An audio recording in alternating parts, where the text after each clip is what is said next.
Hey, welcome back to another Moralis video. My name is Bharat, and in today's video I'm going to be showing you how you can get insights on top DeFi protocols and centralized exchanges using Moralis Entity API. So let's get started.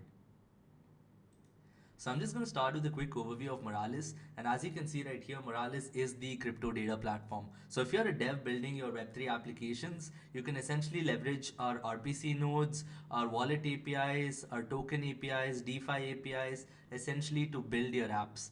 And as you can see right here, we have got APIs across a wide range of crypto data, and essentially with Moralis, you'll be able to speed up your time to market. So to get started, you can just click on login, and as soon as you have logged in and selected your account, you'll be able to see your Moralis dashboard. So I'm just gonna do that. So there you go. Essentially, your dashboard shows you everything you need to know. You can see like your compute usage, you can see your API key, you have links to documentation, tutorials, etc. And in this video, we're gonna go over the entity API. So you can just open up our docs, which will basically be present at docs.moralis.com.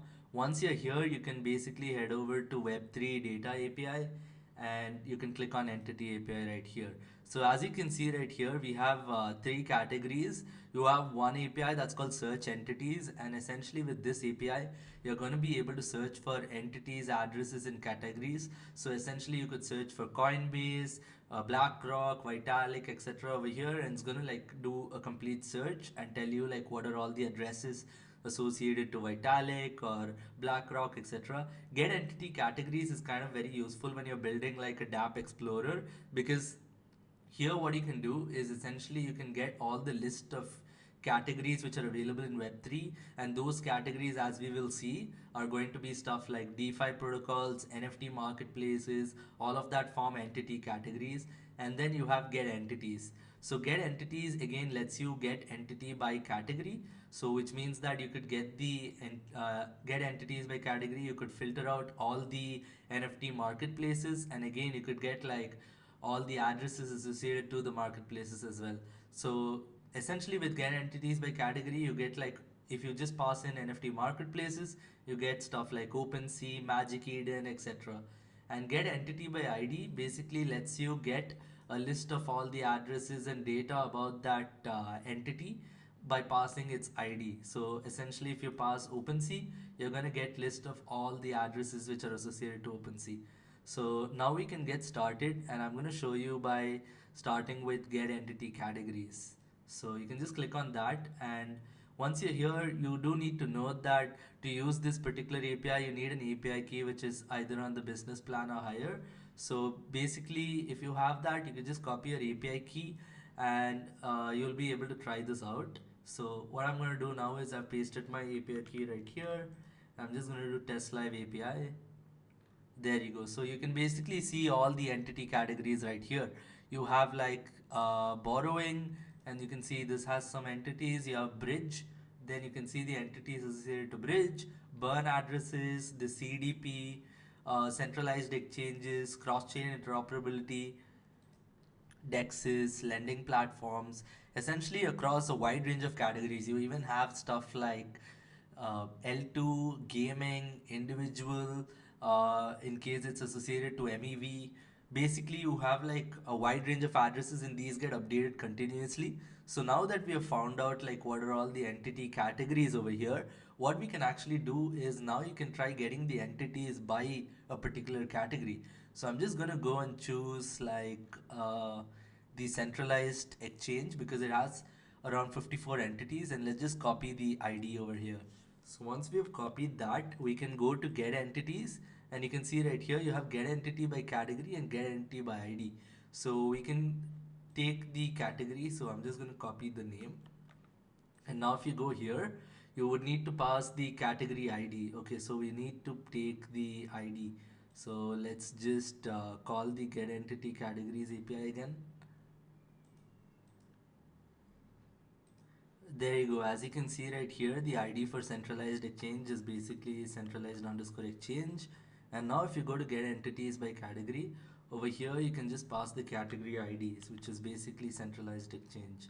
So when I hit test live API, there you go. You get like a list of all the centralized exchanges. And as you can see, you have Binance, You can see data about Binance, the ID, the logo, the project bio, the website, the Twitter, etc. And you get this data across all of the centralized exchanges. As you can see, you have Bitfinex, Bitflyer, and you can also see the total addresses which are associated to each of these.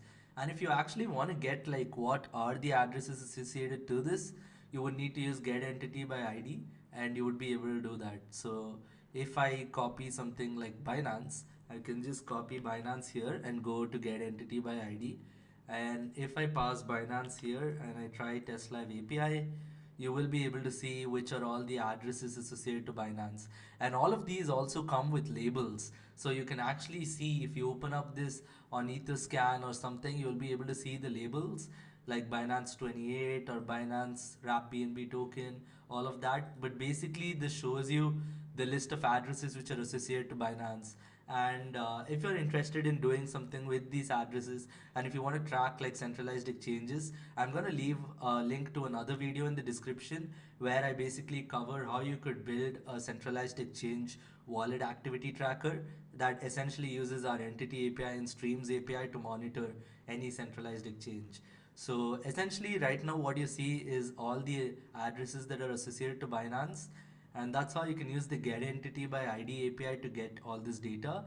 The next API is to essentially search the entities. So if you go into search entities, here you can essentially just search across everything you want. So if you want to try this out, you could just pass the query here, and this could be anything. Let's just say we want to search for BlackRock. You just put in the search query and you'll get the curl command right here. So I'm going to show you this on the terminal so that it's easier to follow. So, okay, I have my terminal window right here. I'm going to do this. And there you go. So you can basically see the address data about BlackRock. You can basically see the addresses associated to BlackRock as well. And as you can see, it's shown us data about BlackRock along with the BlackRock logo, bio, the website, the Twitter, and you also get to see like the address that's associated to BlackRock. And this again lets you search for any entity you want. So if you were to try for Uniswap, you're going to get like all the addresses that are associated to Uniswap. So that's what you see right here. You have like the addresses, the chain, whether the address is multi-chain or not. You also have the primarily label, and you also have the entity which it is associated to. So essentially this just does a huge search through all of our entities, and it finds out what are all the stuff, and this again also does it across multiple chains. That's why you see like the chain is 0x89 here and 0x1 here. So you get like all of the Uniswap addresses across every chain in this particular API. So that's basically it in terms of the entity API. And with this entity API, you'll be able to seamlessly search or track any entity in Web3, be it centralized exchange, DeFi protocols, etc. And you can further use this particular data, like let's say we go back into search entities and we get the addresses. You can further use the data that you're getting with this in order to do a lot more in terms of our other APIs. So now that we have this particular address, you could again like get all the transactions which are associated to address, and you could do a lot more things over here. So if you want to get like the total net worth of this particular address, you could essentially do that. But I think it'll be better if we try it on Binance, because it's a centralized exchange wallet and it should be holding a lot of funds. So now I have this right here, and now I'm going to look up the net worth for this particular wallet.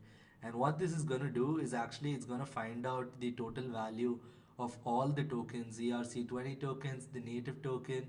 It's going to tell us that in just one call. So if you pass this address here, you can pass the chain as ETH, and you have exclude spam tokens and unverified contracts. You can basically hit test live API, and there you go. So you can basically see it's showing us the total net worth in this particular wallet of Binance. It's holding about $7,673 worth of tokens. You can see the native balance along with the formatted native balance along with the value in USD as well. So you can see that it's actually holding $170 of ETH, and it's actually holding $7,500 worth of ERC20 tokens. Now if you want to actually see what or the ERC20 tokens this is holding, you could just again head over to get wallet token balances and get native and ERC20 balances. And over here, I'm going to pass in the Binance address. I'm going to run this API. Let's wait for this to complete. There you go, it's done. So you can see right here that it shows us the balance in terms of ETH. That's what you see right here. You have the formatted balance right here. Then you can see what other coins it's holding. So you have its, you can see it's holding the ZK Sync coin. It's holding a Chrome Metaverse coin, Samsung Metaverse coin. Basically, it's holding like a lot of Metaverse coins. Looks like this is kind of a Metaverse wallet of Binance. So essentially you can get all of the balances with this particular endpoint. And if you want to get something a lot more, you have the get wallet history. So with get wallet history, you're going to get like the full transaction history of the wallet. You're going to get the sends, receives of all the tokens, NFTs, and also the contract interactions. So we can try this out for this particular wallet. So if we hit test live API, let's wait for the response.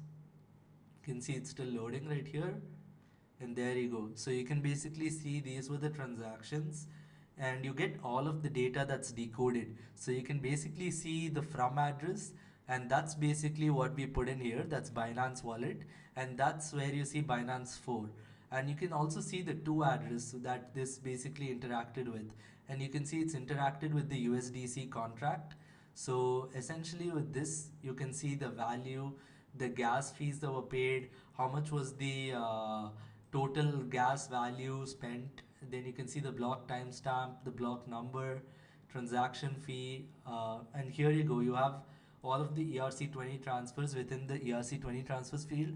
So basically you can see this particular transaction was actually an ERC20 transfer, and you also get like this kind of well decoded data.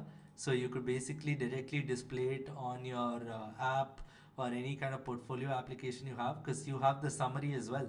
You could basically say that if you're building like a notification app, you could just show send 400 USDC to Binance 14, and this is just the summary of what this entire transaction was. So you have like the token name, the symbol, the logo, along with the labels. So that's what we saw. You have the from address and the to address labels.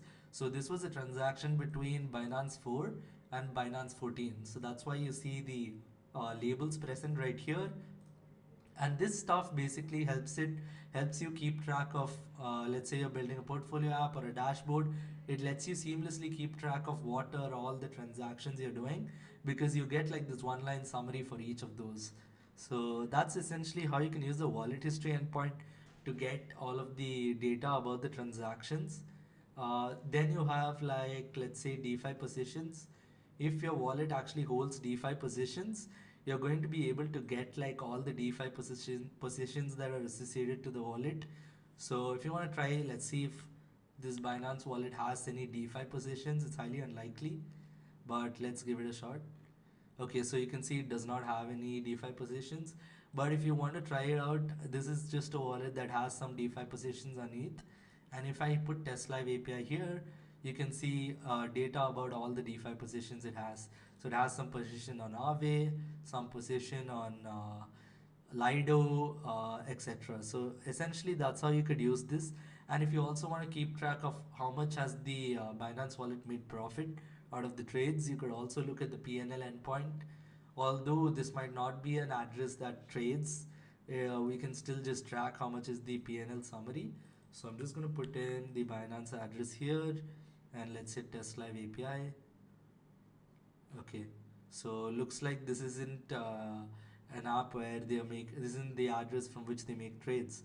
But if you want to see it for an address here, so we can just try it for this sample address, and you can see it shows you the count of trades, how much was the total trade volume, the profit in USD, the profit percentage. Basically all this data is present right here. And that's essentially how you can use the entity API to get data about any entities in Web3, and how you can use the token APIs, wallet APIs to further derive insights from all of these addresses. So if you enjoyed this video, feel free to give it a thumbs up and subscribe to our channel so you can stay tuned for our further videos. Thank you.